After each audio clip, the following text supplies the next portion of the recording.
Hi, and welcome to The Mind of a Skeptical Leftist. I'm your host, Cory, and today I am joined by Justin Clark. Justin, we know each other going back quite a ways now, from the atheist community days, and yeah. So I guess a good thing to start off with is, what are you up to now? Sure. So I'll sort of say what I'm working on professionally and then what I do with like political work. So currently I work as the Digital Initiatives Director for the Indiana Historical, which is a part of the Indiana State Library. So I help manage statewide digitization projects for the library. We have two major initiatives that I work on. One is called Indiana Memory. Okay. Which is this broad statewide digitization project. And the other one is Hoosier State Chronicles, which is our state newspaper project. Okay. And so I'm a public historian by training, and with an emphasis on digital history. So that's the kind of stuff I do. And then in terms of politics, I'm currently the co-chair of the political education committee for Central Indiana DSA, Democratic Socialists of America. Nice. I've been involved with them since April. Right after the Bernie campaign kind of ended. I worked on the Bernie campaign in 2020, did a little bit of work in it in 2016. Okay. And then when that folded, I joined DSA, and I've been really involved with them ever since. And it's a really great, exciting venture. I was involved with organized atheism for many, many years. And I've been out of it for about 2.5. And I'm glad I left that behind. Yeah, it's I don't even know what it looks like anymore, because I've mostly left it behind as well. I know that it was kind of going once it started the anti-feminist and anti-SJW type way of going things. I couldn't stay in it anymore.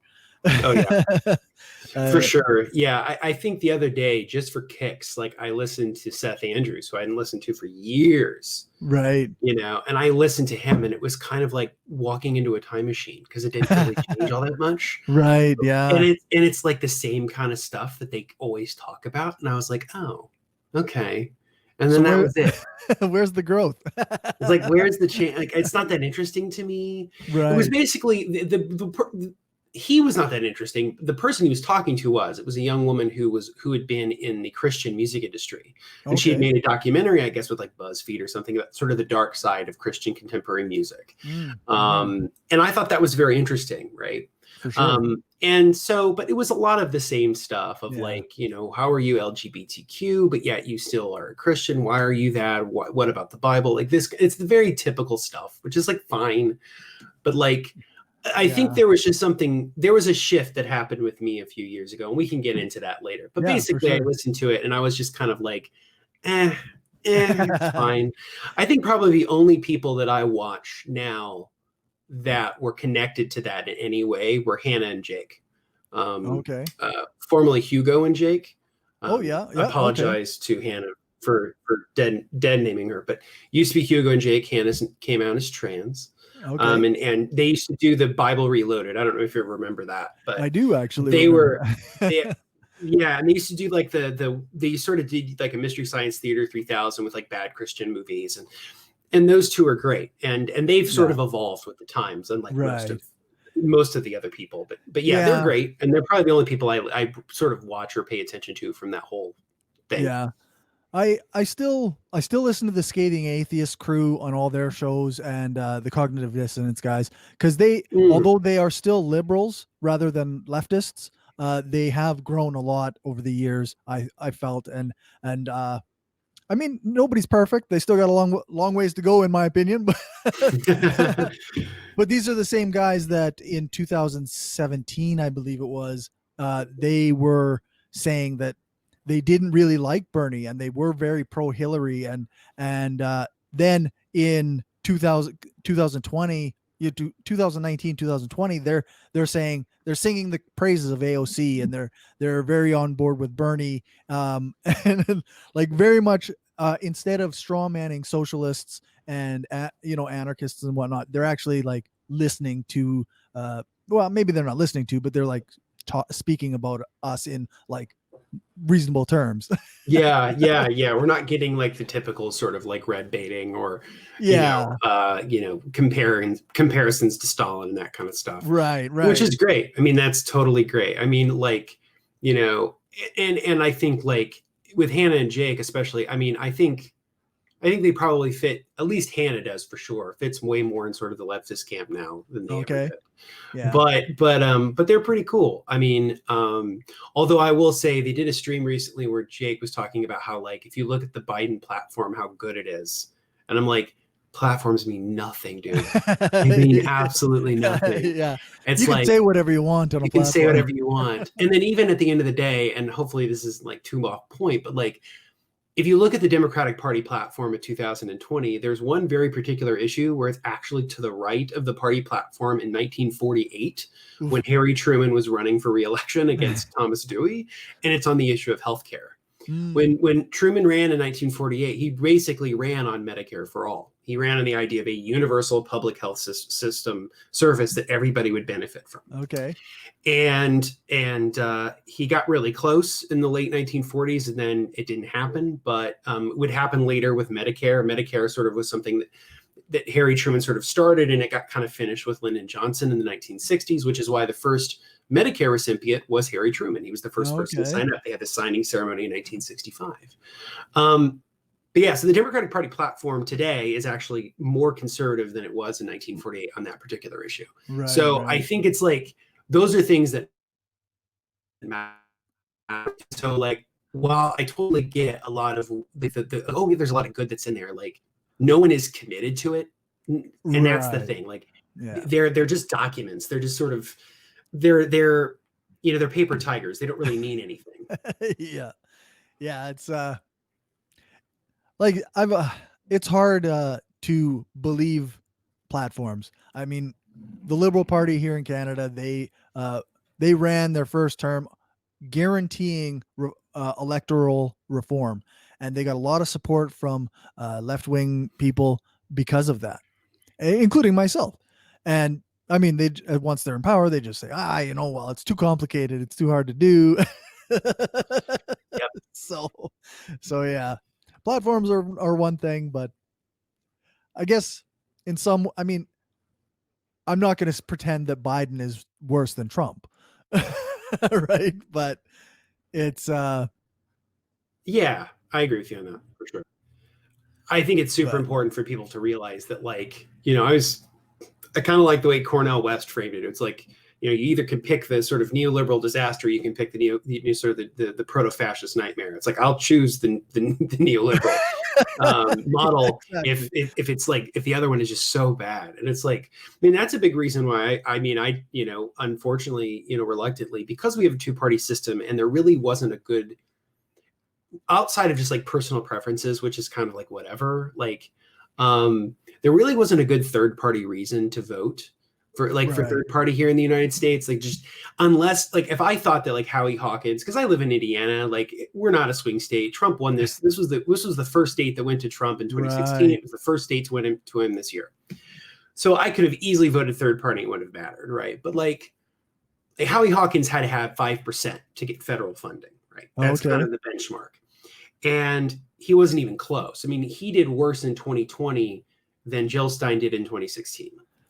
So it's like, while I admire Howie a lot, and I thought his party platform was good, and I thought there was a lot about what he was doing was right, at the end of the day, it's like, voting for you doesn't really mean all that much in the grand scheme of things. Right, yeah. Which is why I voted for Biden. And the thing is like, I don't like it. I didn't like it, But the thing is, it's like, as leftists, I think we have to acknowledge that like electoralism is only one aspect of political action. One, and two is that as a leftist, you're never ever really gonna be happy with whoever you vote with. Like, quite frankly, you're just never gonna be satisfied. Yeah, they're all neoliberal. Yeah, they're all neoliberal, right? or what passes as radical in our discourse is somebody like Bernie, who I have tremendous amount of respect for and admiration for, and a lot of reasons I am the way I am today is because of him. Right. If you really look at his politics, like, they are what they would be the center of like European style, social democracy. Like, he's not, what he's advocating for isn't all that radical, which is kind of what he should have leaned into in the campaign. The thing I always found that was, I think, troubling for him, I think on just a pure messaging level, was he would often say kind of contradictory things to the electorate. So he would say things like, is Medicare for all radical? Is $15 minimum wage a radical? He would do those kinds of things, right? Right. And like, that's a really good point of saying, like, actually, these aren't that radical if you think about it, right? But then he would say things like, we're going to do a political revolution and this and that and the other. It's like, well, choose one, man. Like, you got to choose one. And I think, like, for normies, like for people who don't obsess over this shit the way I do, the way other men, the way that we do, like, you have to find a way to appeal to them. And so, there are a lot of people who don't want to hear that kind of other crap. They want to kind of hear the more base material stuff. So I think that's where he made a mistake. But I mean, I was there for it, but like, I'm like, you don't have to work hard to get me. Exactly. Yeah. Bernie was our one shot in the United States. Bernie was our one shot to sort of short circuit history. Like, cause I genuinely believe, like, the goals of us as leftists broadly, wherever you kind of fit on the map, I feel like what we're interested in doing is a decades-long project. I very much see that. Yeah. I see it very much the way that the conservative right came up in the 1950s, through Goldwater's 1964 run all the way up through Reagan. Like, that's a 20, 30-year process of getting to the apex of power. Yeah. It's a marathon, not a sprint. Exactly. But I thought that Bernie was going to be this one moment, how they talk about an evolution, punctuated equilibrium. Progress is often gradual and slow, but every once in a while, you look at these little peaks where things will kind of change like that. Yeah. And Bernie was one of those, right? Yeah. Yeah. And unfortunately, it didn't come fully to fruition. But I think if you look at his impact, I mean, it's absolutely enormous.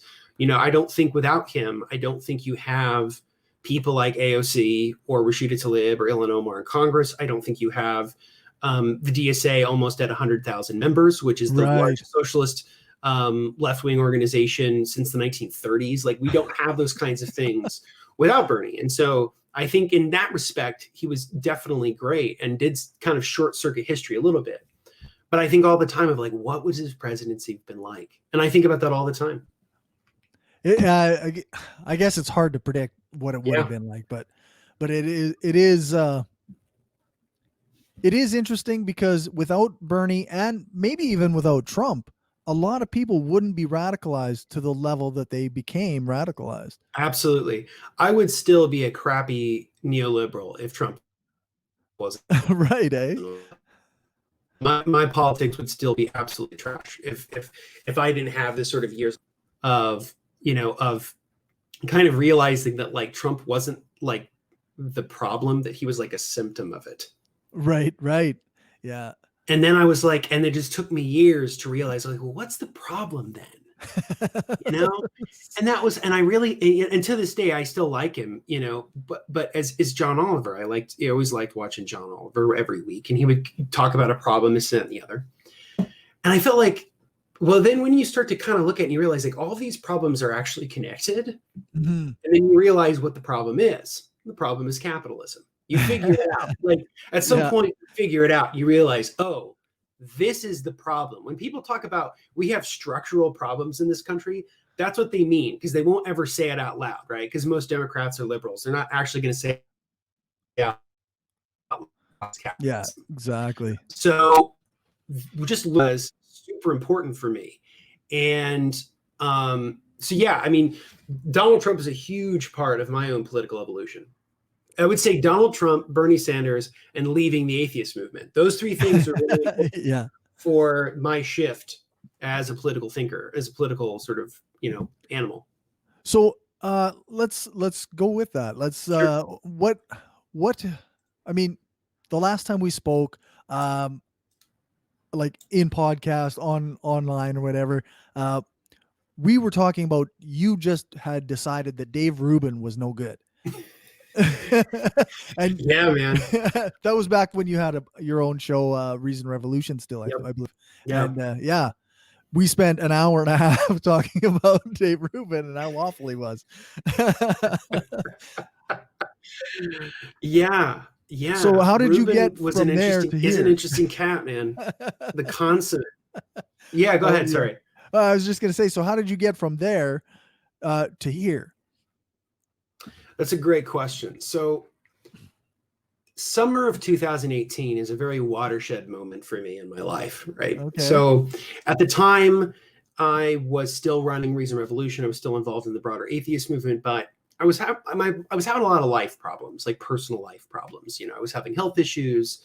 My marriage wasn't great. I'd been married a couple of years at that point. We were having problems. Okay. And I was just spread too thin. And happens, it was around that time that I kind of discovered a book that would kind of change my life. It was a book called Essentialism. It's by a guy named Greg McKeown. Now, in a lot of ways, this book is very much like, there are parts of it I really, really like, and then there are parts of it that are clearly just sort of business propaganda crap. It's definitely of that sort of school. Okay. It's kind of like a self-help then? Yeah, it definitely has that. But his whole thing was about like, you need to eliminate the unnecessary in your life to make your highest contributions. Okay. And I kept thinking about that. I'm like, what? Okay. So what is the unnecessary stuff in my life that's not making me happy? And one of them was being a part of the atheist movement. I had really become extremely disillusioned with it broadly. Mm-hmm. And I had found that as time went on, I just noticed there was this very clear shift that had happened. And I was very bothered by it. And the shift was made most evident to me with Dave Rubin. Right. Dave Rubin was this guy, for those who don't know, Dave Rubin is basically a professional dipshit.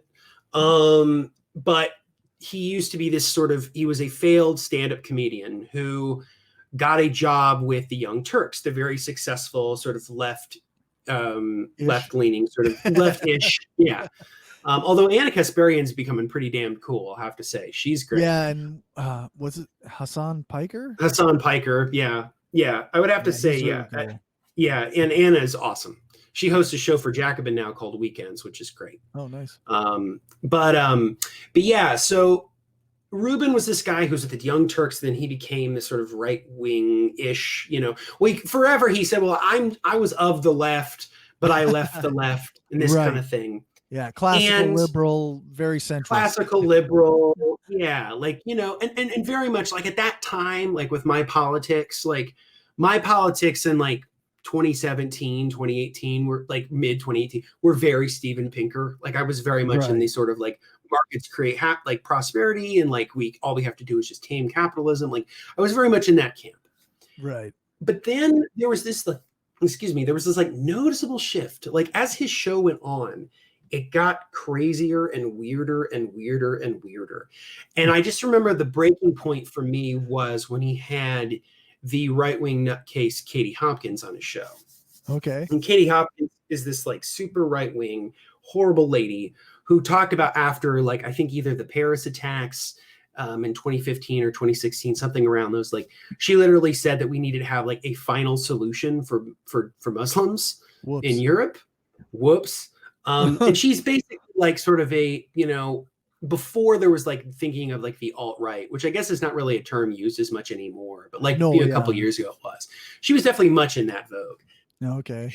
And so he just kept having more and more people like that on the show. And then it was that, and then it was like the success of somebody like Jordan Peterson.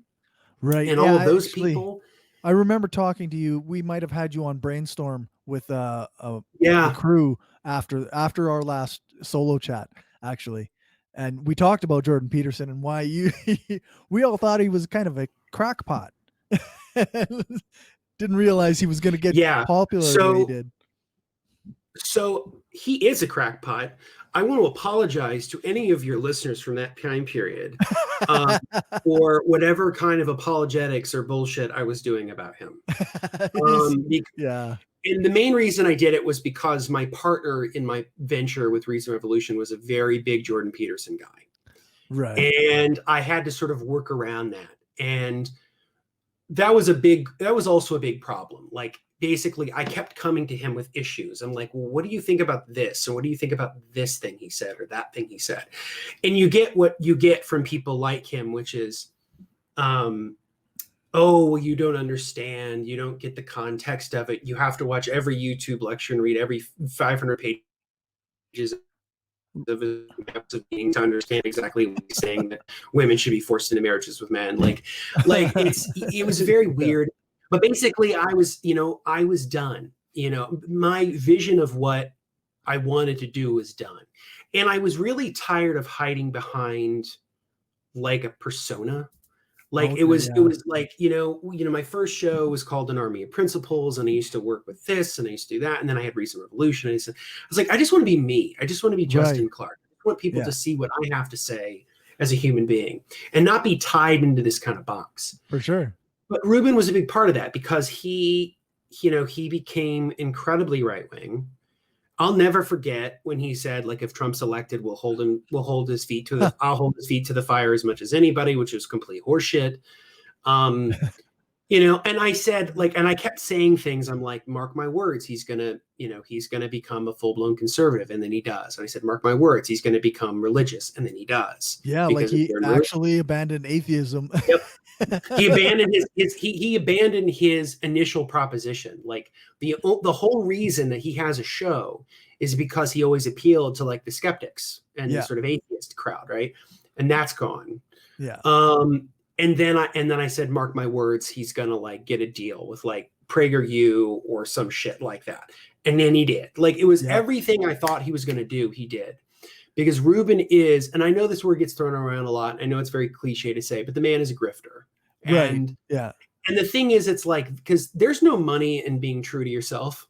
Like I've learned. I wish there was, but there really isn't. Like the amount of money that, we could have cleaning up by becoming conservative Christians would be like insane. Yeah. But he knew where his bread was buttered. Right. So it's like, he didn't have the principles to stand on his own and just have no money. Exactly. Yeah, because he's a man, and the whole story that Anna Kasparian tells about Rubin was the reason that he left TYT was because he basically wanted to do a 30-minute TV show every week and make $200,000 a year. Woof.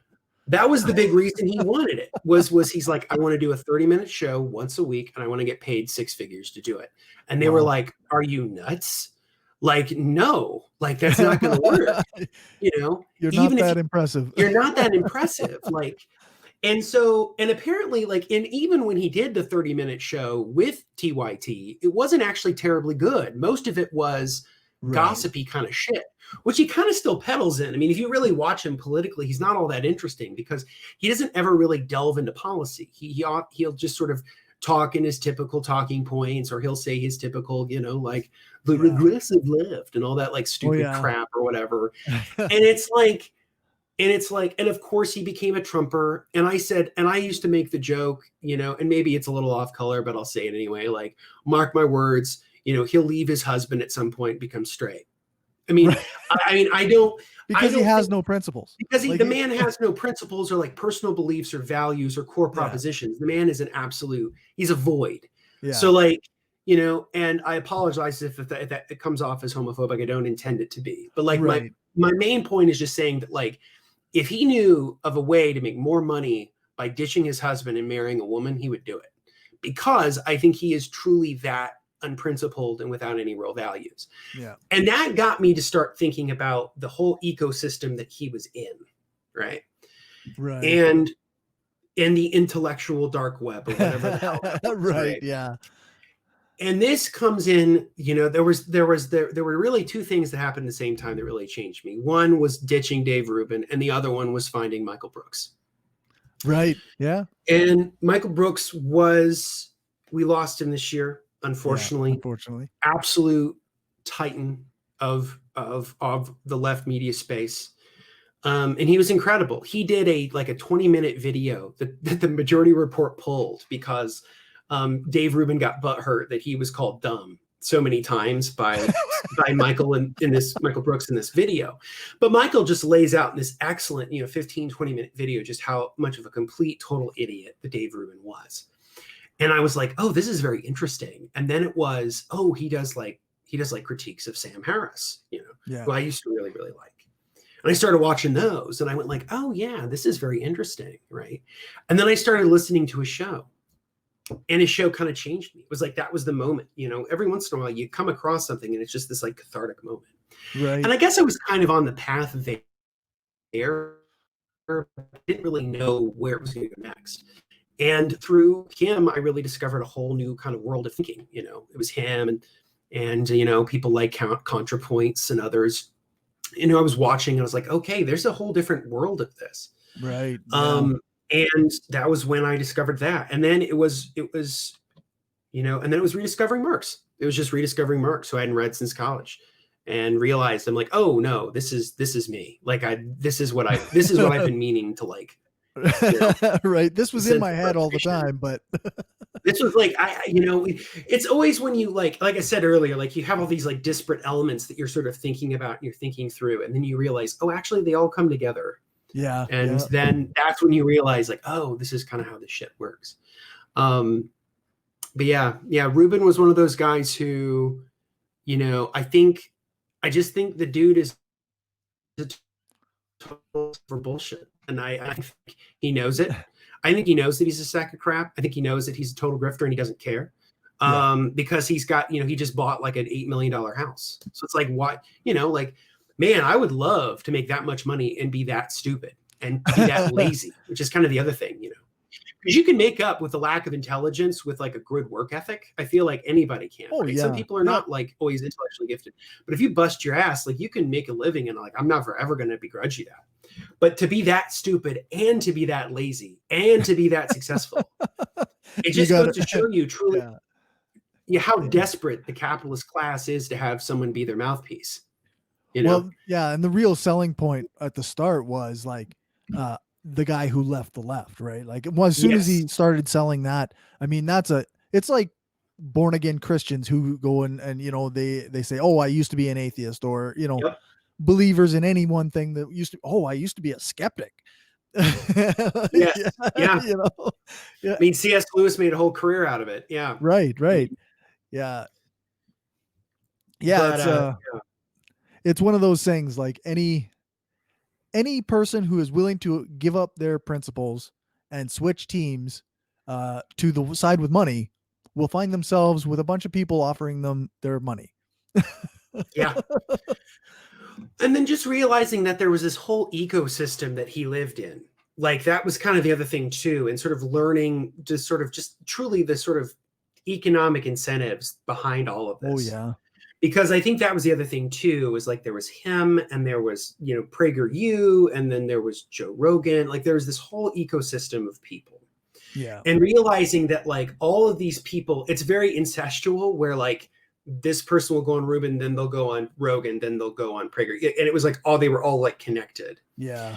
And you're like, wow, that's really strange. Like, and then just realizing that like Ruben had been accepting money from the Koch brothers through this Learn Liberty thing. Yeah. And like, why is he having this like wild ass libertarian on his show talking about like, how like tribal labor is actually good, like or whatever, just evil shit you can think of. And you're like, oh, this is funded by the Kochs. And then oh, now he's with Glenn Beck. Yeah. And which the Glenn Beck thing's funny because like Glenn Beck, for all intents and purposes, for most people, I think like his whole media venture has not been as successful as people think it is. But it's successful enough that like he can, that he can kind of get around with it.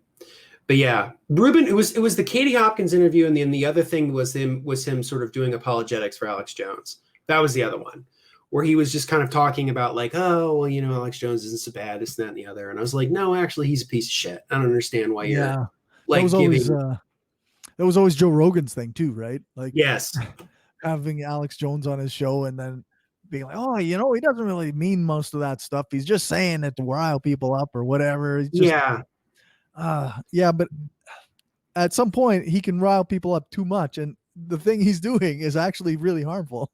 Yes. And the thing that's fascinating about Jones is, if you've seen his evolution over the last few years, especially with the Trump era, is that like he holds these like two contradictory things at the same time. Mm. One of them is that he's like this kind of countercultural figure. He's like, like the deep state's coming after you or whatever, and whatever bullshit. But then he's also like super supportive of President Trump. Right. And it's like, I thought you were like this like countercultural guy who like was like against authority and like libertarian. And why would you be in the pants with somebody like Trump? Like that never made any sense. But then once you realize that like the biggest problem with modern politics is that it's almost exclusively cultural and it's not material, when you figure that one out, you realize, oh, It's because they have the sort of same cultural set. Yeah. And that was the thing I kind of learned. And especially with like Rubin and all those other guys, because they don't participate in what I would call real politics. Like real politics to me is like politics that's based in a material analysis of the world. It's based on like, what are the economic and material situations in which force people to be in which way or another. That's the stuff that really matters, right? Yeah. And that's not to discount like social movements and things like that, but they're a component of that. That's a part of it, right? Absolutely. But like the material stuff's really important.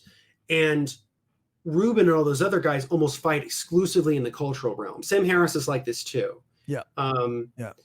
Because when it comes to Sam Harris talking about like, I don't know, like inequality or like tax reform, the man's an idiot. I mean, Sam Harris is a dipshit on most things. I think the only thing he can probably confidently is like meditation and like sort of like that kind of stuff. Like I think he can speak very confidently on that stuff. Everything else, I think he's a bit of a wash. But he's good at writing. Like he's good at turning a phrase. Yep. So you can read something and go, well, that kind of makes sense because it's sort of read well. But then when you read it back and you think about it a little bit, you realize like, wow, that's total bullshit. Hitchens was like this too, where like you could read a phrase of his or an essay of his, you go, oh, that's kind of interesting. And then you think back on it later, you're like, that is absolutely batshit. Like actually, makes no sense. Yeah, it's not as right as we thought it was. No, it's not. And you know, and so anyway, I hope we're not getting too far afield, but basically, like there was just this sort of realization that the biggest problem we have in our society right now is that politics is becoming almost exclusively the realm of the cultural. And the biggest divide in the United States, and it's actually happening a lot all over the world. I mean, it's happening in Britain, it's happening in other places, is the real educational divide. You know, it's between the college educated and the non-college educated. And that's like the real divide that's happening right now, where the parties are realigning in the United States. And in some ways they're realigning in Britain too, right? And I think it's to politics' detriment that if you're going to base everything on just like college educated people, then you're in a road for disaster because you can't make a mass politics with just college educated people. Right, and I say that as someone who has 2 college degrees, but like you can't, like you just can't, right? You need because there's only a third of people. Yes, you need people who actually like work, you know, who actually like. You need people who work with their hands as much as you need people who work with their minds, right? Yeah. So it's like, you know, so it's like important. And this we've seen over the last, 20, 30 years, this is abandonment of the working class. And it creates, I think, real resentments for people. And I think they go one of 2 tracks. They either go the track that I went, which is they become socialists, they become leftists or broadly, or they become alt-righters, you know? That's right. Yeah. Actually there was a few interviews, like I still listen to the New York Times podcast, The Daily, and they were talking about what led union workers in these various places to go to Trump. And it was that exact thing. Like, and as much as I might dislike it, it is true that the Democratic Party has essentially abandoned the working class in a lot of ways. And it is apparent to a lot of the people who went to Trump that they're not being supported. And here's this guy who's saying the right things, even though he's a piece of shit who's never going to do it. He's saying the right things, and that's why. And I'm not going to make excuses for the racism that people apologize for or made, but of course, yeah. But it absolutely made sense when you listen to them talk, and they're like, well, the educated, the college educated elites, quote unquote elites, don't care about me and my job and the fact that I'm going to lose my job if this factory moves overseas or whatever. And I mean, the Republicans are the same, but if they can, with Trump, they can frame it the right way and sell that point to people, and they'll buy it. Yeah. I mean, if you look at 2016, especially, what hurt Hillary Clinton more than anything? And it was NAFTA. It was NAFTA and TPP, and Trump would hammer at that, for as much as he would do all the racial demagoguery shit, which is awful. And obviously like that played a part of it. Yeah. other part was like every day he was out there going like, she supported NAFTA, she shipped jobs overseas, she supports the TPP, it's going to send more jobs overseas, and I'm not going to do that.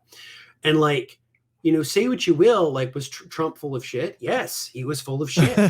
But like the difference is that like the Republican, like he at least made an attempt to like say something like that. Yeah. Right. Whereas Democrats won't, and they practice what I call, woke capitalism. What they're interested in is using identity as a cudgel against people who have real material politics and want to advocate for real material politics while fighting for people who are marginalized communities. Right. And I think that's like important. This is a really important thing to like, because this is a very intra-left sort of debate right now about like, how do we talk about class versus identity, right? So I think it's important to note that like we should never ever abandon marginalized communities. We as socialists, we on the left, we've always been on the forefront of that, right? If you look at the voting right, you think of the civil rights movement, you think of the women's rights movement, you think of the fight against fascism. All of those are always led by leftists. They're led by socialists, communists, anarchists. Those are the people at the front, right? So we shouldn't, again, but the problem with the Democratic Party, and I think this is a broader problem. I think the Liberal Party in Canada has this problem. I think that the Labour Party in the UK has this problem to a lesser extent, because the Labour Party still has a big connections to trade unions and things like that, is this sort of politics of identity, which is completely divorced from people's material concerns. And so they'll sort of talk about like, well, we care about the African-American community and Black Lives Matter, and we care about the LGBTQ community. But then when you actually ask them, like, well, what do you want to actually materially do to improve these people's lives? And they're nothing. Yeah, and so I think that's the real problem, is it's like people don't like that cynical use of their identities to advocate for something that they don't genuinely believe in, right? Yeah.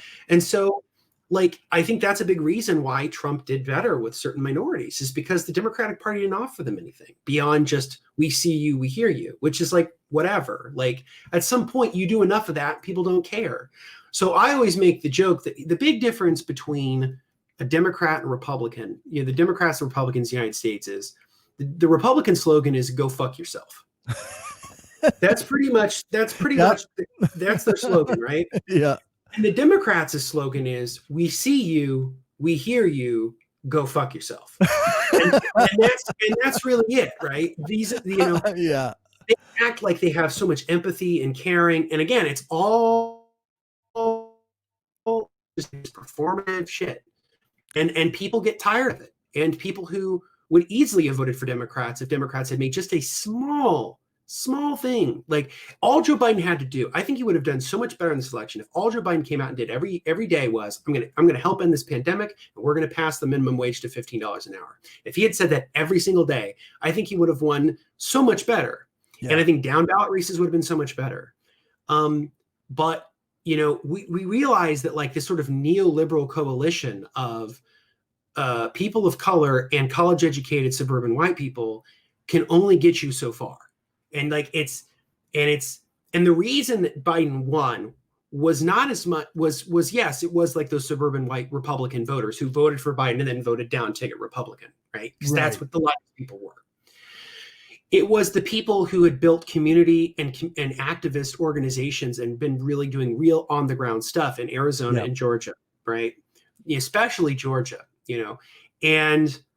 and then they go back and then they just demonize the left. I'm like, dude, that's kind of how you won. Like, you wouldn't have won this without people organizing on the ground, because it wasn't moderates that won this for them. It was, I mean, there was a lot of anti-Trump sentiment. Yep. But it was definitely, like you say, grassroots organizations, leftist organizations, Black Lives Matter organizations that made this turnout for them.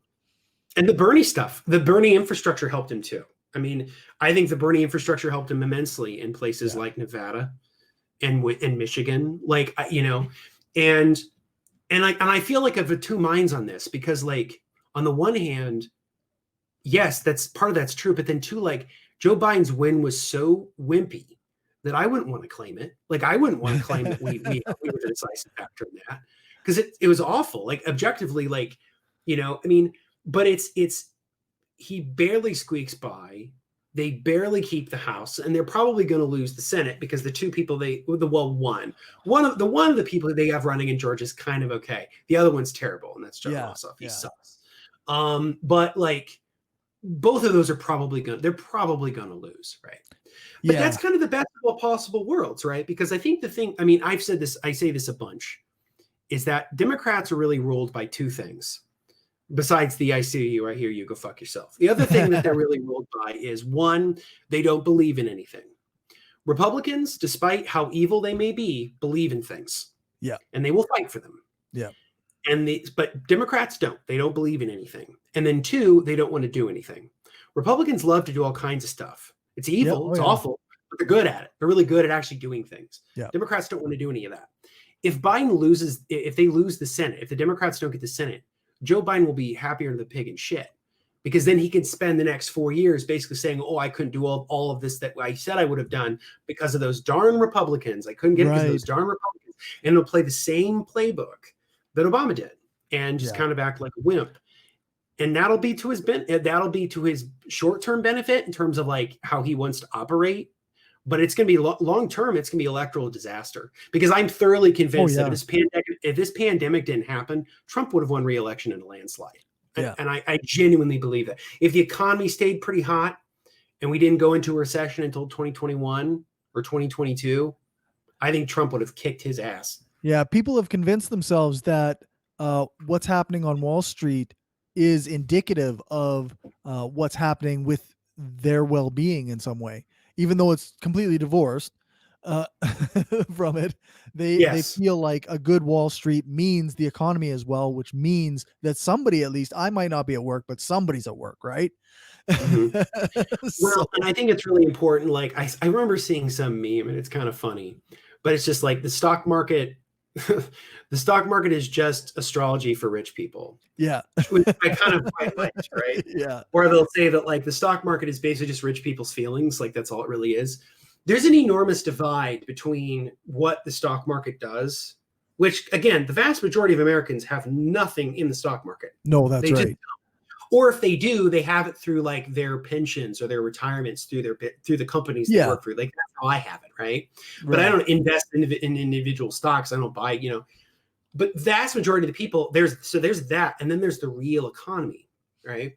And the real economy is very divorced from that stuff. And I think it's important that increasing financialization is a hallmark of the centralization of capitalism. I mean, Lenin wrote about this in the highest stage of capitalism, that as time goes on, and Rosa Luxemburg wrote about this too, but as time goes on, capitalist firms will become more centralized, they'll become more cartelized, and they'll become more financialized as time goes on.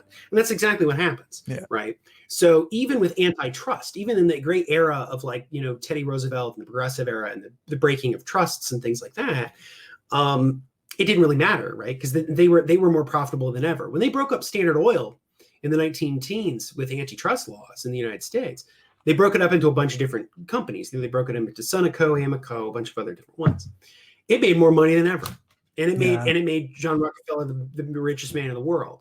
And so, but yeah, I think that it's important for us to realize that like when the bottom fell out of the economy because of COVID, the political did exactly what it did in 2008 and 2009, which was they pumped in a massive amount of cheap, easy money from the Fed into the financial system. Instead of, if they had taken the trillions that they gave to Wall Street and to the banks during this time period, or 10 years ago, and just gave it to people, I mean, and just gave them a check, like wiped out student debt or something like that, the economy would be so much healthier for it. But but I think it's really important. There's a YouTuber I really like. His name's Renegade Cut. I don't know if you've ever watched him. Yep. Renegade Cut's great. And he did a video recently where he said, when he was talking about capitalism, he said a thing I think it's really important for people to understand, which is that the system is not failing. It's working as intended. This is working as intended. This is how it's supposed to be. Yeah. So when people say capitalism is broken or capitalism is off the rails, I would try to remind them like, no. This is capitalism. Yeah. It's broken compared to what you imagine it's supposed to do. But it funnels wealth and resources and power to the people at the top who already have it, and Yep. stops us from getting any as much as it Yeah, can. So absolutely. And it's built on that, and the entire incentive structure and ideological structure that supports it is predicated on that very model. And it's yeah, about getting it going, having it go to the top. And I think that's a big reason why I really feel like the one thing I think that can unite most people right now is that they kind of realize like something's not right. yeah, Like there's something's like not quite right. Like the sort of the ideology that we've been sold our entire lives is not right. And I yeah. think they get that, right? And so we're really at a critical phase. You know, it reminds me of a quote, and I think it's like it may be from Gramsci or another one, but it's like, you know, the dead is gone, the new is not yet to be born. Now is the time of monsters. And it's like, yeah, we're in this weird period of history where things are starting to reshuffle, right? Yeah. And if people think that like Joe Biden winning the presidency, everything's going to go back to normal, you're absolutely delusional, Yeah. because the forces that are moving our world and changing it away from the model that we've lived under for 4 decades, which is neoliberalism, that order is collapsing. Yeah. And what replaces it is either going to be worse, which is a sort of like neo-feudalism, or it's going to be some kind of alternative, whether that be democratic socialism or social democracy or some kind of, Yeah. economic planning. It's going to go either that route or the other. And I hope that it goes the latter. But I think it's really important that we on the left, like I said earlier, we build this sort of decades long project where it's like, okay, and this is something Daniel Bessner has said a lot. He's a left wing guy who writes about foreign policy, was on Bernie's foreign policy team. And he Okay. made a point of saying that, like, even if Bernie had won the presidency, he wouldn't have had enough top people to staff the State Department or the Right. Defense Department, because he would have had to have picked Obama people or Clinton people, because those are the only people around. Standard Democrats stuff. Standard Democrats, because they're the only people who could fill those roles, right? Yeah. And so what the left has to do is build institutional structures that are independent of the government itself to basically train people to be a part of this system. Yeah. And then once they get in power, then they can sort of, and again, I understand that, like, and this gets into sort of left infighting or different ideological, I understand that this is what I'm advocating for is not perfect. I Right. get it. Like, Yeah. but what I'm saying is that, like, it's a long-term project where over time you build those institutional structures that train the kind of people that would then house, say, a president AOC or somebody like that. Right.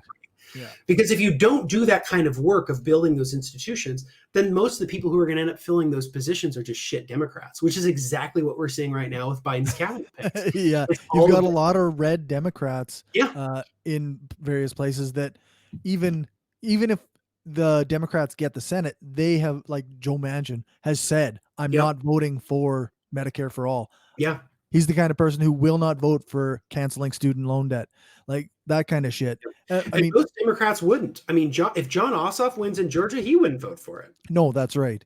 They're too afraid of what the Republicans will say, and what, because they're moderates, they're red, basically, or purple if you want to be like generous. Yeah. So they're really worried about losing a re-election. Yep. So Most modern Democrats govern and campaign out of fear, and that's why they lose. yeah, If you look at with all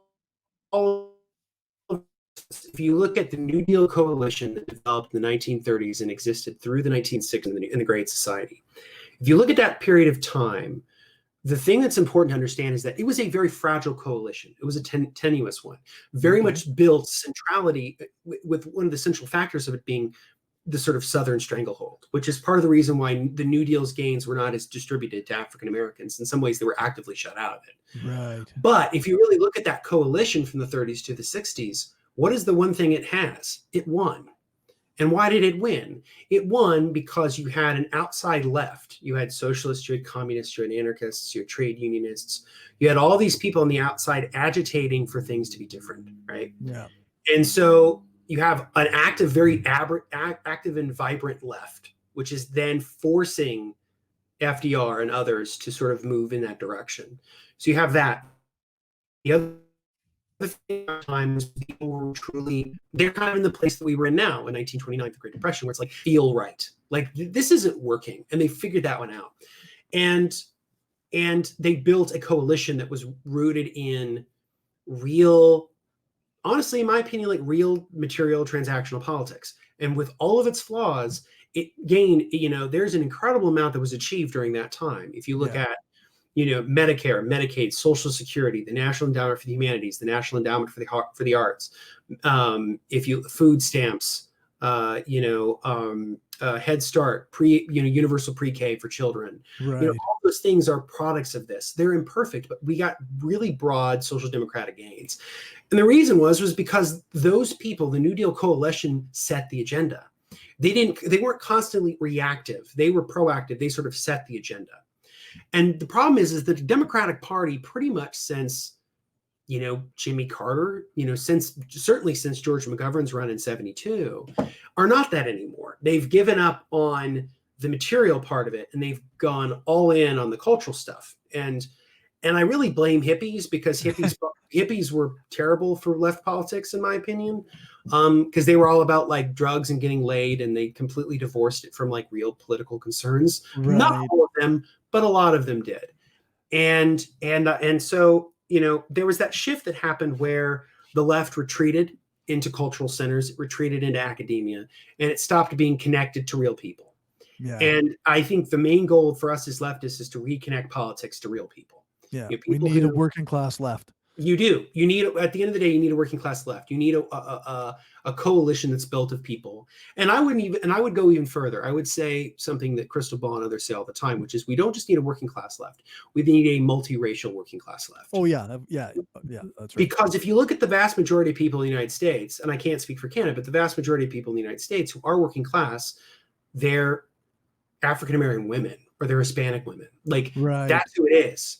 Yeah. And so, when we talk about working class, because our politics is so coded in culture, we can't figure it out. When we hear the phrase working class, we think of a 55-year-old white guy who lives in Pennsylvania, who's got a beer belly, and that's who we think of. Yeah, but we need to fundamentally change that picture we have in our head, right? Exactly. And it's the molding, it's the taking of like the sort of rhetorical stuff that the Democrats say, which I don't disagree with. Like, I am totally in favor of like Black Lives Matter. I'm totally in on LGBTQ rights. Like, I'm all in about all that stuff. But you need to tie that with something real, that's material, that can change people's lives. Yeah. Because if all you're doing is just this cultural stuff that's completely devoid of like real stuff that can help people, whether it's a minimum wage increase or Medicare for all or universal or public housing or pre-K or like, universal childcare. If you're not tying it to something that can really truly benefit people's lives, all you're doing is lip service.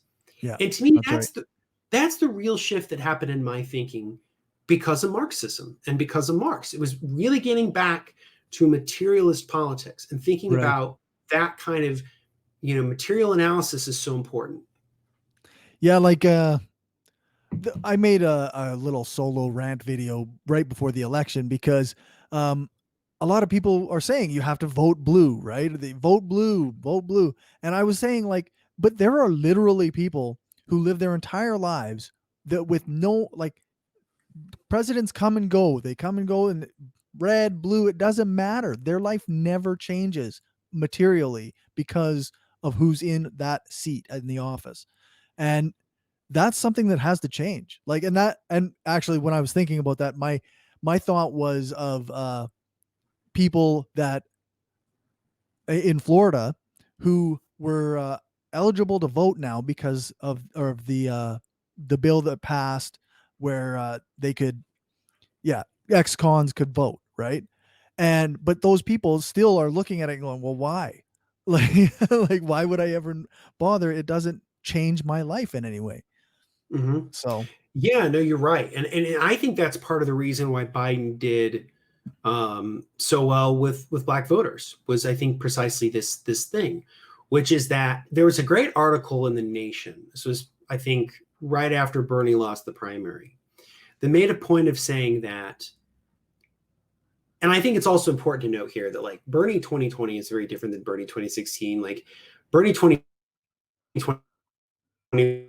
diverse coalition that, was very much rooted in connection of like those material concerns with those sort of concerns for people of marginalized identities, which is part of the reason why Bernie absolutely crushed it with Hispanic voters, right? Right.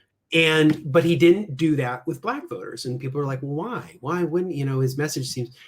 And there was an article of a woman who wrote about, I think it was maybe South Carolina, and she was talking to Black voters there, and she said, they basically said, we've heard it for years. There'll be some guy coming from Washington who will tell us that, this and that and the other, and he'll promise us this and that and the other, and it never happens. Yeah. So why is it that we would vote for him? And so they voted for Joe, I think mainly because they knew him, and they knew that he was Obama's vice president. They knew that basically, it doesn't really matter who I vote for. Like, my real material life isn't going to change all that much. So a person, I know, like, because Bernie for a lot of people is still a bit of an unknown property, like even in 2020. And I think that like that hurt him. I think the other part of it too is that the Black vote is not a monolith. Neither is the Hispanic vote. Like, there is no one group that is that, right? Like, and African Americans have class interests too. If you look at the African American males and that vote in 2020 for Trump, it went from 4% to 8%. Yeah. Now, Obama was asked about this on his book tour. I just heard somebody talking about this on. And he said, quite frankly, what could easily be, without a doubt, described as just racist garbage. Right. Where he basically said that, oh, well, they voted for Trump because he's all about the bling, which is funny. It goes to show you how fucking culturally out of touch Obama is.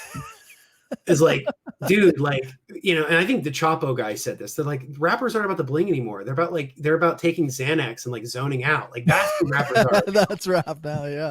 That's like, that's rap now. Is like, is like a mood core and like, and just, like just like zooming out like a droog. Like, that's what it's about. So like, of course he's like culturally completely off, right. Super dad moment. But then he said, he's like, well, they like the swagger and this and that and the other Trump, so that's why they voted for him. And that's complete horseshit. If you want to know the real reason why that vote went from 4 to 8, was primarily it was upper middle class African American men. Exactly. Whose material conditions, their class interests benefited from Trump. They're like, I'm a millionaire, or, I make $800,000 a year. My taxes went down a tremendous amount because of Trump's tax reform. I don't give a shit what racist crap he says. I have more in my bank account, and I don't give a crap. That's right. Like, I can afford another house or whatever. I can afford whatever, right? So it's like, so when Obama said that, I went to myself like, and yet this is the party that likes to hold itself up as being like anti-racist, or that they're the good guys on race. It's like, if a white politician had said that, if Joe Biden had said that, he would have gotten his ass handed to him. Of course. And he kind of did in 2008 when he was running against Obama. He said Obama was clean and articulate, right. And he got shit for it. And he deserves to get shit for it. Exactly. Right? He deserves to get shit for it. But like, Obama can say that, and like nobody, it's like, really? Like, this is obscene. Like, I just thought that was totally disgusting. It reminds me actually of, I recently, well, I guess not recently, I listened to the audiobook, How to Be an Anti-Racist by Ibram X. Kendi. And he actually speaks to this particular thing where like Bill Cosby used to really like criticize young Black men for fitting into a certain stereotype. And it was, I mean, we're two white guys talking about race, but yeah, I agree with you. Totally.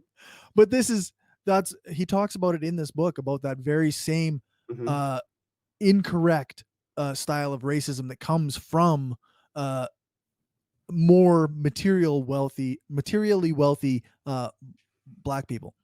And that's the thing, that's the through line, right? This gets back to what I've been kind of hammering on tonight, which is this idea of like, when you've completely divorced politics from real material concerns, all you have left is culture, right? Yeah. And so Obama's entire analysis is cultural. It doesn't have anything to do with like, people's incomes or the class status, because I don't think it's always the case, but I think for most people, there's a certain point in their life where their class interests will trump their identity interests. That's not all the time, but I think that's a good portion of the time. Yeah, where there's go I ahead. was just going to say it seems to be around when they are property owners. Yes, Right? absolutely. Right. Like it's controversial to say, but there really truly is like a black bourgeoisie, like that Oh, exists, right? There is a, yeah. there's a black capitalist class that benefit from the system. It's part of the reason why they wouldn't, go all on in, Yeah.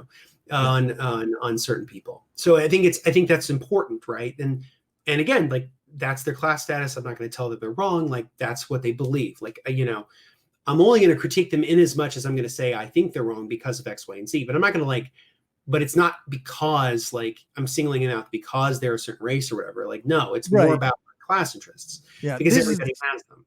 Yeah. I mean, this is the discussion that one should be having about identity politics. Like you hear people just decry identity politics as utter trash, right? And it's not that it's trash, it's that it needs to be commingled with or intersected with Yep. like class interests and class as an analysis.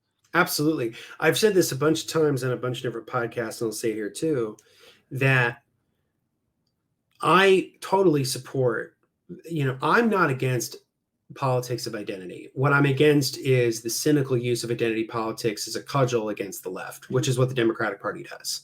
Yeah. That's what I'm really critical of. I left behind the sort of reactionary bullshit of like Dave Rubin and others precisely because I was so disgusted with the way that they talked about people, marginalized communities. Yeah. So what I'll say is this, is that class matters because it's the glue that holds the identities together. That's kind of the way I say it. So whether you're gay, straight, trans, male or female, whatever, somewhere you are being fucked by your boss. Yeah. You are being fucked by the system, right? And so class is the glue that holds all of those together. It's the universal thread, right? And so that's why I care about it, because it's the one thing that I think can be truly universal, and that we can elevate that while at the same time celebrating the rich differences of people. And this was something Michael Brooks wrote about in his book before he passed away, about a cosmopolitan socialism, something that was rooted in having diverse backgrounds and different cultural and ethnic backgrounds and different identities coming together over shared economic and social interests, and they fight for their shared economic and social interests and celebrate the diversity while coming together over universal concerns. Right. The left needs to not shy away from universalism. It's actually something we believe in. We believe in universals. We believe in human dignity. We believe in the value of democracy. We believe in the value of an egalitarian society. Those are things that those are universal. We shouldn't run away from that. Yeah. But yeah, my critique is mostly rooted in the cynical use of identity politics as a way to shut out discussions of inequality, to shut out issues of critique of capitalism, and to really shut out, in my opinion, actual like real voices of different marginalized identities. People who are African American, people who are the LGBTQ community, people who are the Latino community, people who are from the disabled community. Right. Like they leave those people out too, right? Because the moment they start talking about economic stuff, they cut them off. That's exactly what happened to Jamal Bowman recently on CNN. They literally cut the feed when he started talking about how horrible Rahm Emanuel was for the city of Chicago. And it's like that was not a technical glitch, man. Like he's critiquing power, Yeah. So it's that's, I think it's super important. So we have to watch these people, because the libs will not give an inch. Like these people, the neoliberals will not give an inch. They will gladly cut off your legs to get wherever they want to go. They have no problem doing it. And then they'll tell you they're very sorry they had to cut off your legs. Of course. But they're so sorry. It's necessary to bring progress. And we'll make sure you get a lawyer so that you can sue me. Like that's right. Yeah. And then we just happen to know the judge and they rule against you, but that's fine. Yeah, it's pretty wild. So wild. Yeah, like you say, like you see displays of white people, white liberals, saying they're sorry a lot to people of color, black people specifically.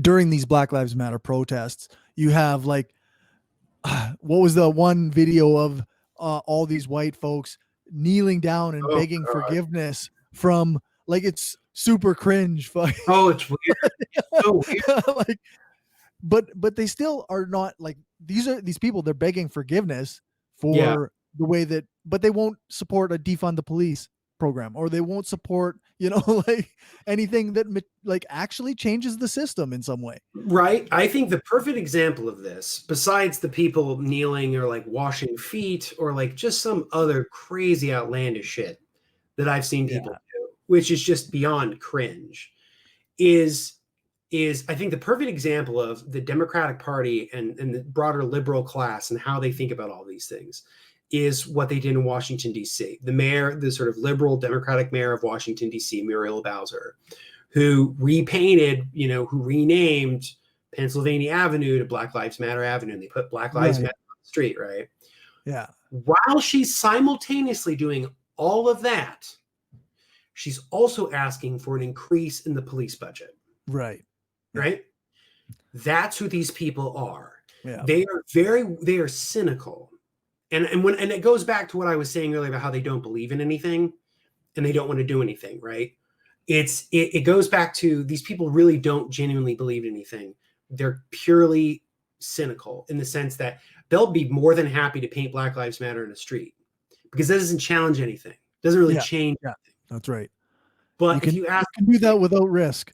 Yeah, but if you ask them even just piddly shit, like, can you take 5%? Can you decrease 5% of the budget, or can you take 5% of the police budget and put it towards like community efforts, or put it towards like, I don't know, some kind of dedicated income for people, social programs, anything, shit like that, public health care, whatever, and they won't do it. They will not do it, and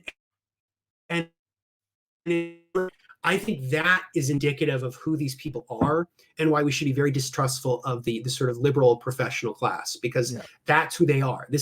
They are this cynical, they are this jaded, because I think deep down they genuinely believe that the world can't be better. I think they genuinely believe like this, we're living in this hellscape. It's not going to get any better. But what we are going to do is we're going to acknowledge that it's bad. And by acknowledging that it's bad, that makes us good. Because merely acknowledging that it's bad or that these other people are bad makes us good. Right. And that's how they view it. It's a purely moralistic thing. And then it's no surprise that they lose and that people hate them because they see through it. I think a lot of voters see through it. And that's not to discount racism or any of that. Oh, of course because I think that's a huge part of it. Yeah, absolutely. But I think the other part of it is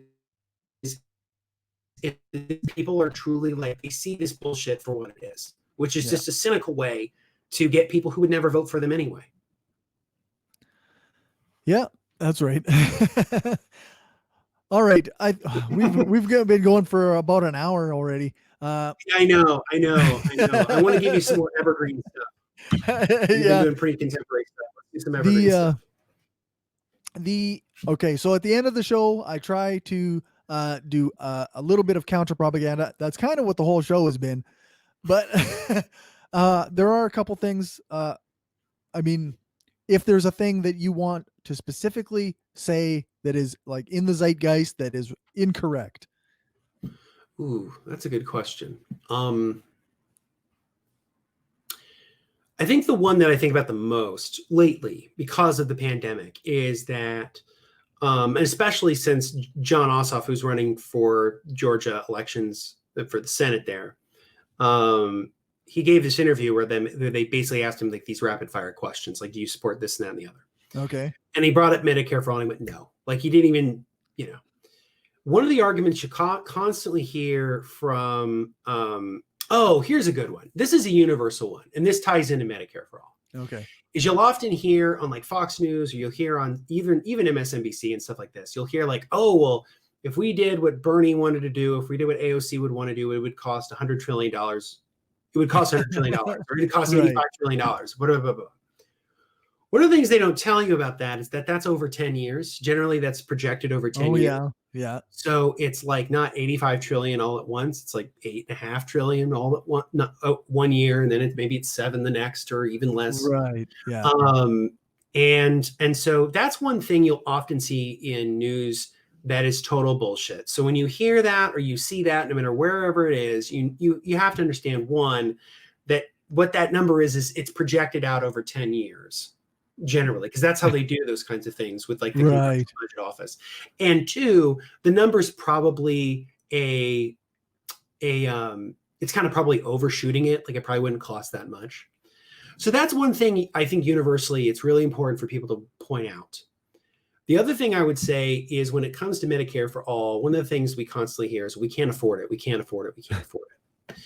Well, if you really look at the numbers, like that's not true at all. The United States spends more per capita on healthcare than any industrialized country in the world. And yet we get crappier incomes. We spend over twice as much as the UK does. UK spends about $4,000 a head.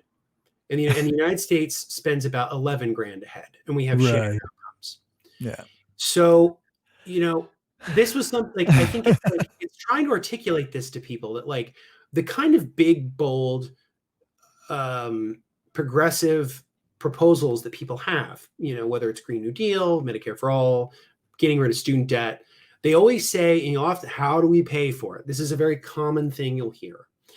Well, first off, the government tends to just print money. So there's all yeah, that's right. There's a whole new field emerging, and I don't know all the ins and outs of it, but it's something called modern monetary theory. It's MMT, yep. MMT, which is the kind of new thing that people are kind of articulating about how government finance actually works. Yeah. The thing about the United States that's really important, for now, the United States is what you call the global reserve currency, or GRC. Basically, most people, when they carry currency, they carry the dollar. That's to our benefit because we can kind of have basically control over our money. Outside governments and outside countries don't have an outsized influence over how we set our currency, not very much. So we can kind of do what we want. Joe Biden could end student loan debt with the stroke of a pen. He could do it like that. Yeah. And it wouldn't cost anything, right? All you would do is just wipe it out on the balance sheet. Yeah. But the reason that they don't do it is because it keeps people in places of sort of subservience to the system. This is the same thing that happens to Africa and to South America and other countries that get in bed with the Troika, IMF, World Bank, and IMF, World Bank, and there's one other one. His name is escaping me. But if you get in bed with those people, you're going to be saddled with debt. And then you're sort of beholden to them. And then you're beholden to the neoliberal model. Yeah. And you look at countries in South America who said, to hell with that model. They did really well, whether it was Bolivia or it was Brazil or Venezuela before the coups, right? So they did very well, basically telling this sort of U.S. based system to go to hell. Yeah. So debt is not a problem. I think that's the other sort of myth that I think needs to be busted. Debt is not a problem. This even goes back to the founding of the country, right? Alexander Hamilton, one of the founding fathers, everybody knows him now because of the fucking musical. Right, yeah. But Alexander Hamilton said a well-regulated debt is a blessing. Yeah. And he's right. Like capitalism is run on debt. This is one of the other big myths. Like you constantly hear all the time about capitalism. It's all about balancing budgets and staying within your means. No. Capitalism from its very beginning was built on debt because you have to have debt. And the reason you have to have debt is because you have to have credit. And you have to have credit in order to project future production, right? You can't necessarily pay a person their weekly wage until the end of the week. Well, how do you secure that money until then? You secure. How do you secure it with credit? By creating debt. Yeah. This is something that Yanis Varoufakis, the Greek economist, says all the time. That debt is the grease that makes the wheels turn in capitalism. It wouldn't work without it. Yeah. So that would be the other thing I would tell people to do is don't worry about when people like, oh my God, the national debt and the deficits. Yeah. Stop worrying about it. Stop worrying about it because all it is a ploy to keep developing nations connected and tied to the neoliberal system and to not be able to develop independently. Yeah. And to be burdened by it. And then domestically, what it does is it basically undermines any real capacity for meaningful change. And so, I just think those are really big things. Like debt does not matter. And most of the time when people are talking about it, it's really just a ploy to screw working people. It's a way of Yep. getting rid of entitlements, as they call them, entitlements, quote unquote. Yeah. quote unquote. It's, I think if Biden had won in a non-pandemic landscape, he would be chomping at the bit to do what he's wanted to do his entire political career, which is to cut Social Security, Medicare, and Medicaid, which is what he's always wanted to do. Yeah. And even one of Biden's economic advisors said this before the election. They said the cupboard is pretty bare. No, it's not. No, it's not. It's just a lie. Yeah. So those are sorry, things that's not a thing. That's not a thing. So I apologize to your listeners. I don't have something specific, but those are two things I would say look out for: is to listen to the way people talk about government plans, like AOC's, where like, oh my God, it's $100 trillion. We can't spend this money, blah, blah, blah, blah. First off, it's over 10 years. And second off, that number's probably way off. Yeah. And then two, debt is not really the bigger problem that people think it is, because the United States, for most of its history, has been in debt and it's never had a problem. And we still go into debt. We've gone into trillions of dollars in debt over the last 4 years. And last I checked, we are collapsing in a lot of ways, but it's not because of the debt. No, that's right. And the big reason, go ahead. I was just going to say, we have a similar issue here with our finance minister in Ottawa, with the federal government said, what was it? She said, oh, the help and support we can provide the provinces is not infinite. And that is a lie. Mm-hmm. It's just not true. And they use this because they have to justify the means testing for any support systems they put into place. Yep. They can't have a universal basic income without means testing because it costs too much. We can't afford that debt. It's bullshit. It's all bullshit. It's total bullshit.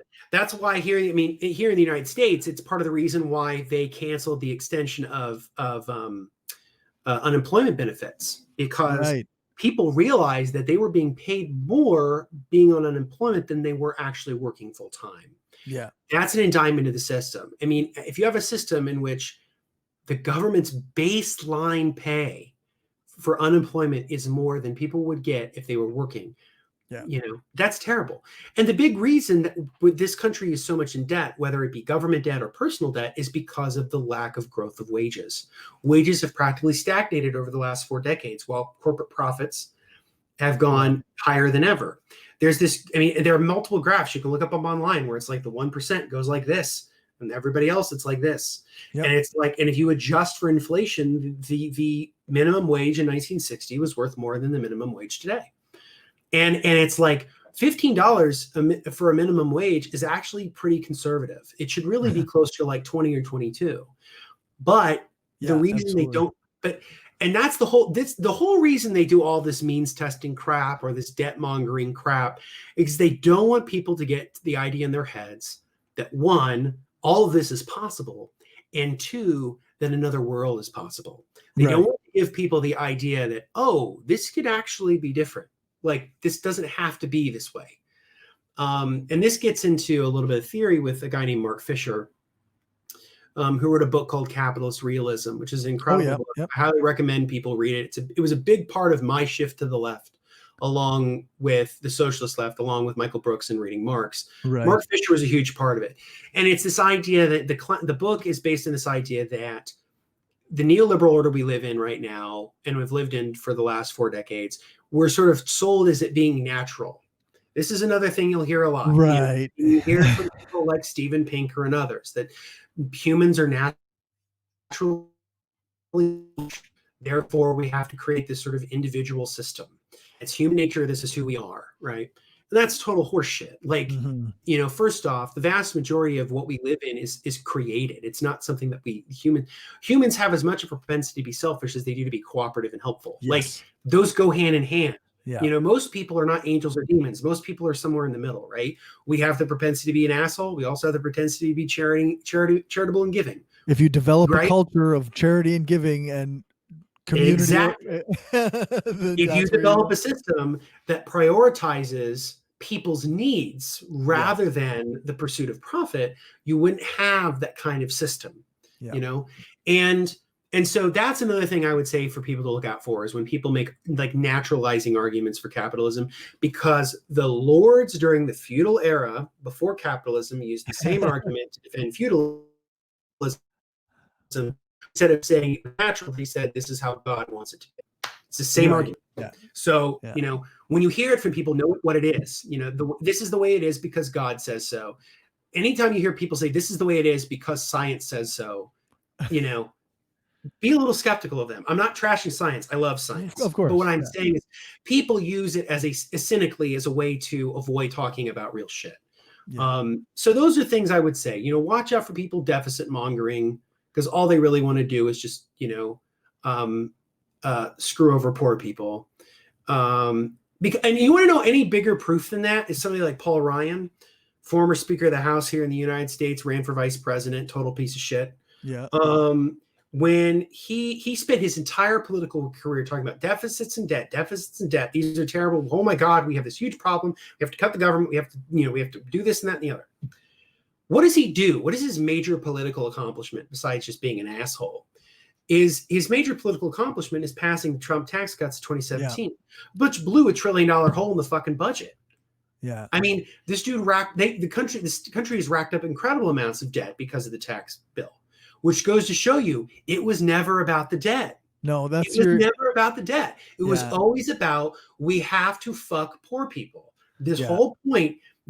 So anytime you hear people talking about deficits and debt and any of that crap, it's always an excuse to say, oh, we need to harm poor people, because they will never, ever say, hey, maybe we should increase taxes, or hey, maybe we should pass a wealth tax, or hey, maybe you shouldn't be able to move your profits overseas, or hey, maybe you shouldn't be able to hide your shit somewhere, or like they're never going to say any of that, right? Yeah, that's right. So, and they're sure as shit not going to cut the military budget, so that's not going to happen. No. So how do they do it? They do it by fucking poor people. And the big reason for that is because most poor people don't vote. Rich old people vote. Defense contractors, they vote, right? You know, middle class people who are well off, they vote.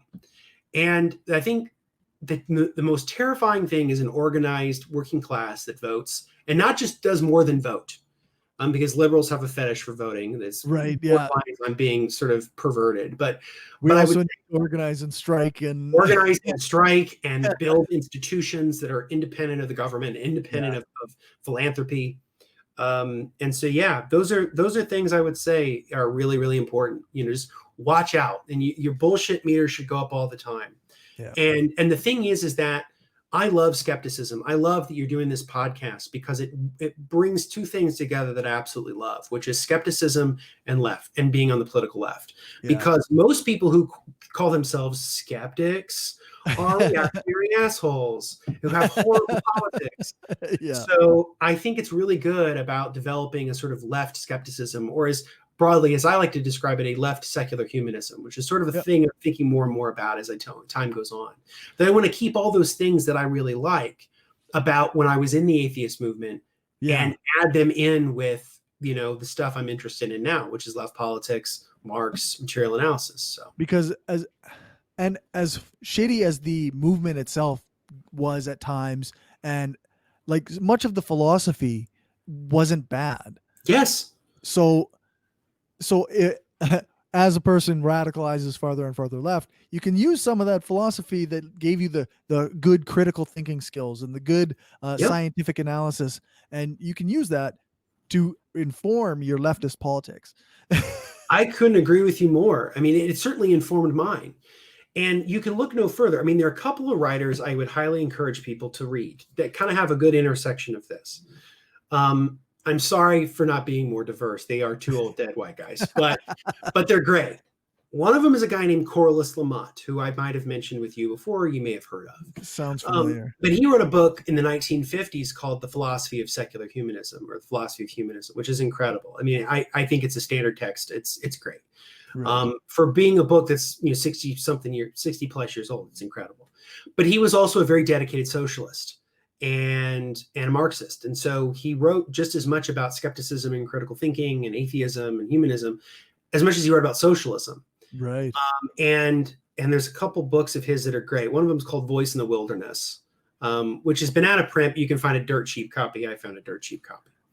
That's a good one, but he's great. He's somebody who blends those two things very well. The other person is a guy named Eric Fromm, who came out of the psychoanalytic tradition. Okay. So he was influenced by Marx and Freud and sort of molded those two together. Okay. And he's written beautifully on Marx. I think it's incredible. And the humanism of Marx, because I do think Marx was a humanist. I know there's like this divide in Marxist thought Right. about whether there's sort of the humanist tradition and the anti-humanist tradition. I fall on the humanist tradition camp. But Marx very much believed in the value of empiricism. He believed in the value of skepticism. He believed in the value of science. Yeah. He did not see what he was doing as a rejection of the Enlightenment. He saw as a fulfillment of the Enlightenment. Yeah. That what the liberals of the Enlightenment wanted to achieve could only be achieved through socialism. Right. What he really wanted to achieve, what they actually believed in, could only be achieved through some kind of left politics. So Marx, and of course Marx, I mean, you can always read Marx too. I mean, I highly encourage people to read Marx. I'm a Marxist. I'm very much in that tradition. But I love anarchist thinkers. I've read Kropotkin, always had a love for Kropotkin. Chomsky is somebody else to read too. But yeah, don't feel like I'm not like, the way that I just describe myself is either, if people ask, like I say, oh, I'm a Marxist or I'm a leftist or a democratic socialist, but like I don't have a very specific tradition. Like I'm broad. Like I think of a big tent. We all learn from each other. Like I'm not like dictatorial in that regard. I know some people are. I don't really care. I'm much more interested in the ideas. So, I think left unity is important. So yeah, that's kind of the stuff I would say people check out and kind of get a sense of where I'm coming from and where a lot of other people are coming from. Cool. Normally I would also do a foes and comrades at this point, but we are on an hour 20 something. Okay. So I know I tend to be long-winded. I feel bad because that's all right. It's like I'm like sometimes talking with me. It's like you get on a freight train, you're just going. That's perfect. Okay. No complaints on this end. Great. So I guess the next question is, where can people find your stuff online? Sure, man. Do you want to be found online? Sure. I got stuff that's public. I don't mind. So. Most of everything you can find of mine, you can find at my website, which is justinclark.org. Okay. I promise you that I wasn't trying to be pretentious. .com was taken. .com was taken, and .net sounds tacky, so I went with .org. That's where I have some of my professional work there. It's kind of like a CV, but it's also a blog. Okay. And I've written a bunch of stuff up there. My latest article is a review of Michael Brooks's excellent book Against the Web, which is another book I think people should highly read. Right. If you want to know where I'm coming from, read him too, or read my review and then read his book. So justinclark.org. My Instagram is the only social handle I use. It's Justin Clark PH because I'm a public historian.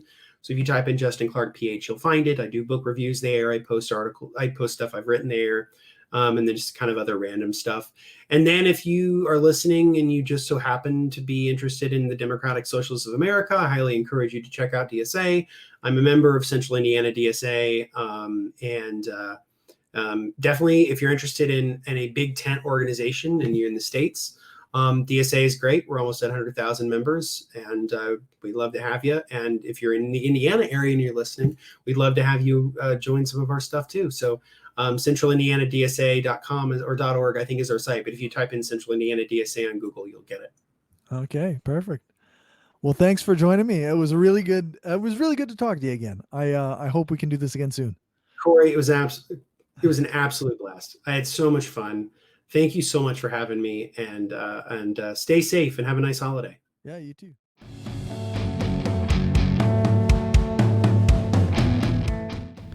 If you want to find out more from me, you can go to anchor.fm/skepticalleftist. If you want to read the show notes for these episodes, which sometimes are kind of comprehensive, but sometimes they're not, you can go to skepticalleftistpod.wordpress.com. Or if you want to support this podcast, you can go to patreon.com/skepticalleftist. My handle on Twitter is @hardcoreskeptic, and you can find me on Facebook at The Mind of a Skeptical Leftist, or search for one of the million Cory Johnstons that are on Facebook. Thanks, and have a good one.